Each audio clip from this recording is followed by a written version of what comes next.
తెలంగాణ రాష్ట్రంలో రేవంత్ రెడ్డి సర్కార్ ఈ వానాకాలం సీజన్లో అన్నదాతలు పండించిన సన్నం రకం ధాన్యానికి మద్దతు ధరతో పాటు 500 రూపాయల బోనస్ ఇవ్వడంతో కర్ణాటక, మహారాష్ట్ర, ఛత్తీస్గఢ్, ఆంధ్రప్రదేశ్ ప్రాంతాల నుంచి తెలంగాణకు ధాన్యం రవాణా అయ్యే అవకాశాలు ఉన్న నేపథ్యంలో జిల్లాల సరిహద్దుల వెంబడి చెక్ పోస్టులను ఏర్పాటు చేయడం జరిగిందని task force OSD Sridhar Reddy తెలిపారు. సోమవారం రాత్రి నిజామాబాద్ జిల్లా పోతంగల్ సరిహద్దు ప్రాంతాల్లో ఏర్పాటు చేసిన చెక్ పోస్టులు ఆయన ఆకస్మికంగా తనిఖీ చేశారు. అనంతరం ఆయన మాట్లాడారు. చెప్పండి సార్. నేను OSD Sridhar Reddy task force.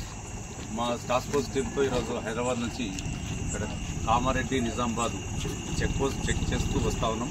ఈ చెక్ పోస్ట్ పెట్టడానికి ముఖ్య కారణం ఏంటంటే మన ప్యాడీకి ఎంఎస్పీ ఇస్తూ ఉన్నాం, తర్వాత బోనస్ కూడా ఇస్తూ ఉన్నాం. కాబట్టి మహారాష్ట్ర, కర్ణాటక ఏరియాల నుంచి ప్యాడీ ఇన్ఫిల్టర్ అయి ఇక్కడ రైతుల పేరు మీద పీపీ సెంటర్ నుంచి అమ్మేటువంటి ప్రమాదం ఉంది. కాబట్టి దానికోసం ప్రతి బార్డర్లో చెక్ పోస్ట్ పెట్టడం జరిగింది.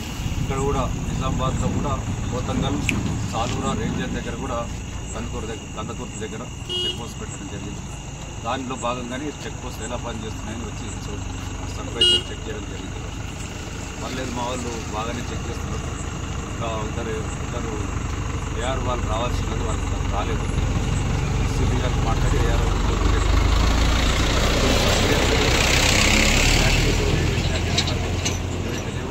వాటి కూడా ఇక్కడ అరేంజ్ చేసి చెక్ పోస్ట్ పర్ఫెక్ట్గా చెక్ చేసినట్టు అది ఇక్కడ agriculture department and revenue department వాళ్ళు కూడా ఇక్కడ ఉన్నారు.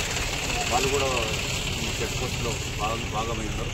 వాళ్ళు కూడా చెక్ చేస్తారు. వాళ్ళు కూడా అందరూ కూడా కరెక్ట్గానే ఉన్నారు. Okay sir, thank you sir. చలో.